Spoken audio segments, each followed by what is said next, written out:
వడ్లు తెచ్చి ఈ విధంగా జోసంచులో పోసుకోవాలి. పోసుకొని ఒక డే మొత్తం నీళ్ళల్లో ఉంచాలి వడ్లను. తర్వాత మొలకొచ్చేటట్టు ఉదయం సాయంత్రం నీళ్ళు పడుతూ ఉండాలి ఈ వడ్ల మీద. తర్వాత ఈ విధంగా మొలక వస్తుంది. ఈ మొలక ఇప్పుకోవాలి.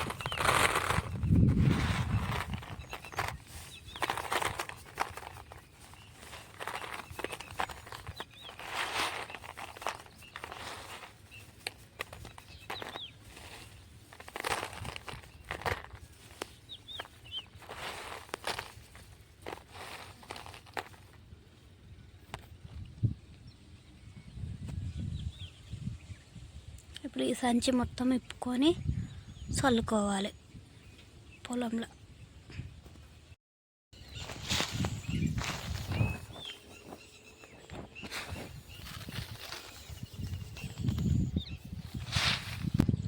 మా అమ్మ తట్టలు ఎత్తుకపోతుంది మొలక.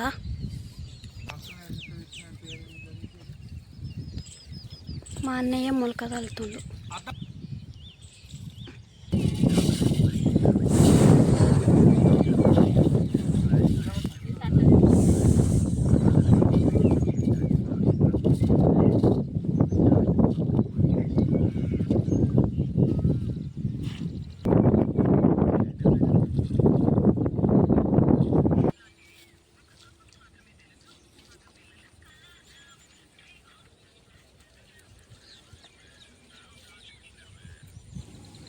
మా అన్నయ్య చల్లిన కొద్దీ మా అమ్మ మొలక ఇచ్చి అందిస్తున్నది.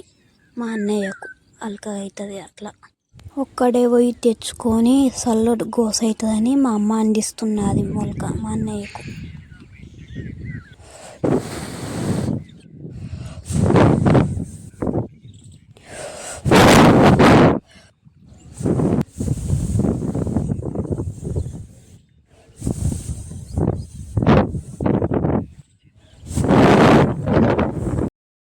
మొలక అలుకులు చేసిన తర్వాత ఈ విధంగా గుంజలు వాటి తీగ కట్టుకోవాలి. అరుగు పందులు వచ్చి మొత్తం ఖరాబ్ చేస్తాయి.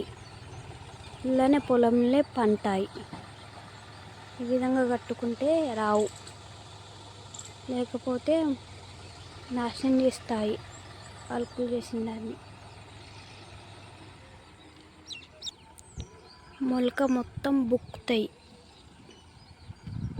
ఇళ్ళనే పండి బొరుతాయి, బుక్కుతాయి, మొత్తం నాశనం చేస్తాయి. అడిగి పందులు వస్తాయి. అందుకని ఈ విధంగా కట్టుకోవాలి చుట్టూరుగా. అలుకులు చేయడం అయిపోయింది.